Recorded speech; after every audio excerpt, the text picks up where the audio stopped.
أعوذ بالله من الشيطان الرجيم بسم الله الرحمن الرحيم وإذ قلتم یا موسیٰ، یا کے پر کھڑی زبر ہے، یا کو ایک الف کی مقدار میں کھینچ کر پڑھیں۔ واو ساکن سے پہلے پیش ہے تو واو مدہ کا قاعدہ کریں، مینس کہ ایک الف کی مقدار میں کھینچ کر پڑھیں۔ لن نصبر، اب دیکھیں نون ساکن ہے، نون ساکن کے بعد نون ہے، ادغام مع گنہ، مینس کہ گنہ کرنا ہے۔ گنہ کا مطلب ہوتا ہے آواز کو ناک میں لے جانا ایک الف کی مقدار میں۔ ایک الف کا مقدار کا اندازہ ایک انگلی کھولنے یا بند کرنے میں جتنا ٹائم لگتا ہے اتنا۔ نصبر، را کو موٹا پڑھیں، علی، عین کو حلق کے درمیان والے حصے سے ادا کریں، طعام، طا کو ادا کرتے وقت خیال رکھیں کہ تا کی آواز نہ آئے کیونکہ یہ حروف مثقالیہ یعنی موٹے حروف میں سے ہے۔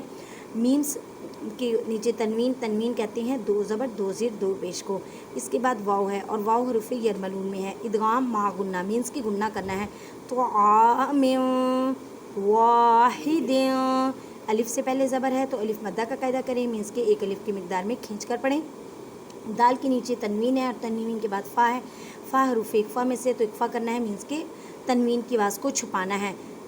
واحد فادعو، دال ساکن ہے اس وجہ سے کلکلا کریں، کلکلا کا مطلب ہے ہلا کر پڑھنا، فد نہیں کہنا، فادعو لنا ربک یخرج، اب را کو باریک پڑھیں کیونکہ را کے نیچے زیر ہے، اب جیم ساکن ہے تو کلکلا کریں، کلکلا کا مطلب ہے ہلا کر پڑھنا۔ لنا مما، میم مشدد ہے گنہ کریں اور الف مدہ کا قاعدہ ہو رہا ہے تو ایک الف کی مقدار میں کھینچ کر پڑھیں۔ تم بیتو، نون ساکن کے بعد ہے با ہے تو یہاں پہ اقلاب کا قاعدہ کرنا ہے، مینس کہ نون ساکن کی آواز کو میم میں بدل دینا، گنہ کرنا ہے۔